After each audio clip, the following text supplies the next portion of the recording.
আসসালামু আলাইকুম বন্ধুরা, কেমন আছেন সবাই? আমি আলহামদুলিল্লাহ ভালো আছি।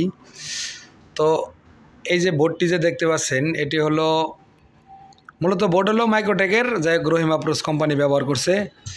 রহিম আপ্রোজের যে পাওয়ার প্যাকের যে 2350 যে মালটা, ওই মালটার ভিতরে এটা ছিল। তো এটার মধ্যে প্রবলেম দেখেন, এই যে এই সাইডে না, তো এই দেখেন মসফেট ফাটে গেছে। যাই হোক এই সাইডও খারাপ হয়েছে মসফেট। আর মসফেট যদি এটার 4টা সাইড আমি বলি, যে যেমন এনে হলো 2 সাইড আর এই পাশে হলো 2 সাইড।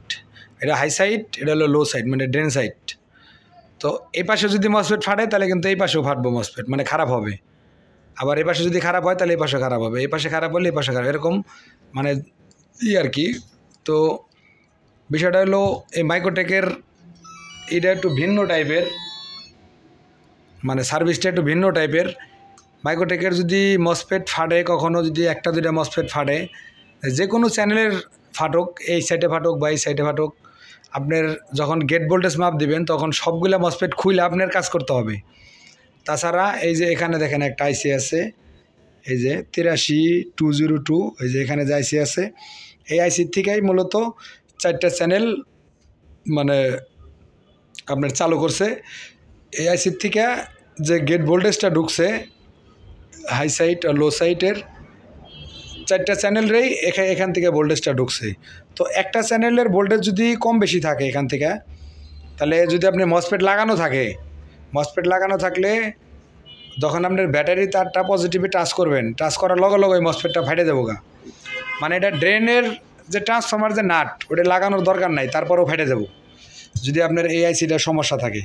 ঠিক আছে, এরকম হয়, আমারও হয়েছে, আমি এর আগেও প্রবলেমটা পাইছি। তো বিষয়টা হলো এই যে এই বোর্ডটাও কিন্তু দেখেন, এই যে SMD পার্টস দিয়ে করা, এখানে প্রবলেমগুলো হয়ে থাকে যে মসফেট ফাটলে যে আপনার শুধু মসফেটই যায় তা না, মসফেটের সাথে যেখানে দেখেন এই যে রেজিস্ট্যান্সগুলো আছে এগুলো খারাপ হয়। তারপরে এখানে এই যে ডায়োডগুলো আছে, এই ডায়োডগুলো খারাপ হয়। ঠিক আছে, আর মূলত মসফেট ফাটলে পরে তো আইসি 80% যাওয়ার সম্ভাবনা থাকে, এটা 20% ভালো থাকে আর কি, 80%ই ড্রাইভিং আইসিটা যাবে।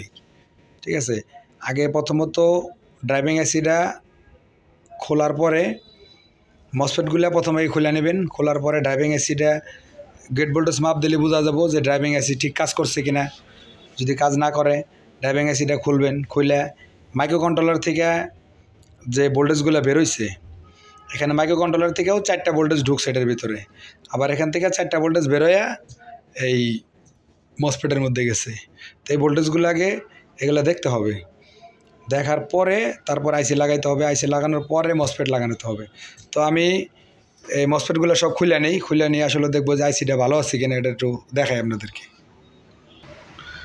তো বন্ধুরা দেখেন, এই যে আমি কিন্তু মসফেটগুলো অলরেডি খুলে নিছি। হ্যাঁ, সুন্দর করে এখন এই রেজিস্ট্যান্সগুলো মাপ দিতে হবে, যেখানে যে ড্রাইভিংয়ের যে রেজিস্ট্যান্সগুলো আছে এগুলো মাপ দিতে হবে। এই যে এই পাশেও পুরোপুরি একবারে ফ্রি করে নিছি। ঠিক আছে, এখন এই রেজিস্ট্যান্সগুলো মাপ দিয়ে আমার এই ড্রাইভিং আইসিটাকে চেক দিতে হবে। চেক দেওয়ার পরে তারপরে মসফেটের হিসাব। এখানে কোম্পানি মসফেট ব্যবহার করছে 6 and 8, যাই হোক ক্যামেরা জুম করে দেখাতে পারতেছি না, 60608। তো আমি এগুলো একটু দেখতেছি, দেখে আপনাদেরকে অবশ্যই দেখাবো। তো এই দেখেন, এটার যে গেট ভোল্টেজের যে রেজিস্ট্যান্সগুলো আছে, মসফেটের ড্রাইভের যে রেজিস্ট্যান্সগুলো, এগুলো কিন্তু অলরেডি ড্যামেজ হয়ে গেছে। এই যে দেখাও যাবো না, এটি কোনটি খুলছি, মানে একেবারে ছোটো। দেখ আমার কাছে এই যে রেজিস্ট্যান্স আছে, এগুলো আমি এখন লাগাবো। এই দেখেন,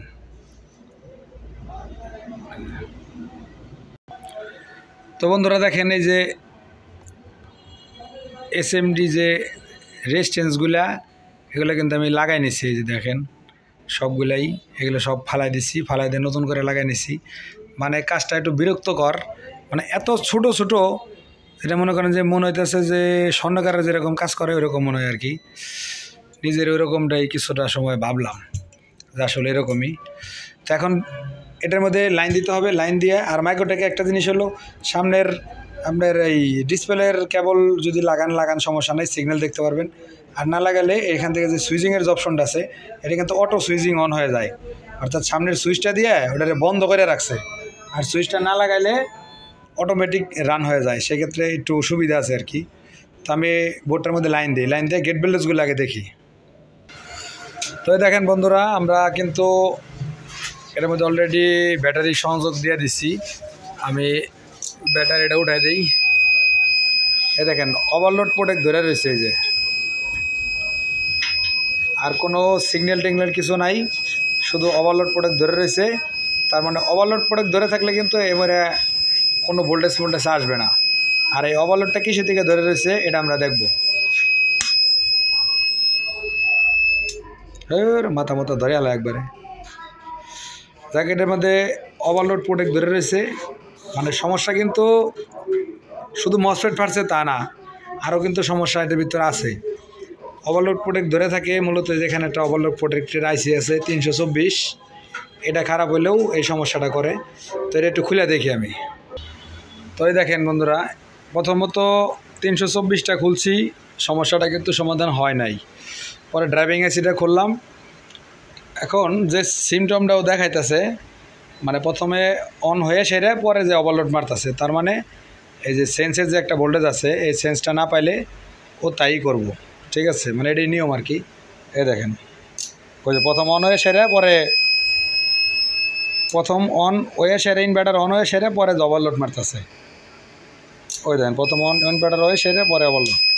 তার মানে এখন ড্রাইভিং আইসিটা লাগায় দেখতে হবে। এই যে হলো আমার ড্রাইভিং আইসি, নতুন আইসি দেন লেবেন। এই যে দেখেন আইসি, এই যে তো আইসিটা আমরা একটু লাগাই দেখি যে আসলে গেট ভোল্টেজ বেরোয় কিনা। তো বন্ধুরা দেখেন, আমি এই যে আমার এই যে পুরাতন আইসি, এটা আইসিটা বাদ দিয়ে আমি এখানে নতুন একটা আইসি লাগাইছি। এখন আমরা এটার গেট ভোল্টেজটা দেখি। যেহেতু আমাদের ট্রান্সফরমার ফিডব্যাক নাই, যেখানে ট্রান্সফরমার ফিডব্যাক ঢুকে, ফিডব্যাক না ঢুকলে আপনার 1 সেকেন্ড পর্যন্ত একটা সময় দেব গেট ভোল্টেজটা দেখার জন্য, ঠিক আছে। তো আমরা ওইটাই দেখবো আর কি। এই যে এটা হলো ড্রেন সাইড, এই দেন দুইটা সাইড। আলি ভাই এইটা উঠে দেন, দেখবেন ওখানে 10 ভোল্ট উঠবো, ওই যে 10 ভোল্ট। আবার এবার ছেড়ে দেন, আবার দেন, এই যে 10 ভোল্ট, 10 ভোল্ট উঠেই কমে যাবো গা। তার মানে ভোল্টেজ এই পাশে ঠিক আছে। এখন শুধু মসফেট লাগাইলেই এই পেজটা রান হয়ে যাবে, মানে বোর্ডটা রান হয়ে যাবে আর কি। শুধু মসফেটগুলা লাগাইতে হবে, তাহলে কমপ্লিট। তো ঠিক আছে বন্ধুরা, ভালো থাকবেন। আজকে এই পর্যন্তই, দেখা হবে পরের কোনো ভিডিওতে। আল্লাহ হাফেজ।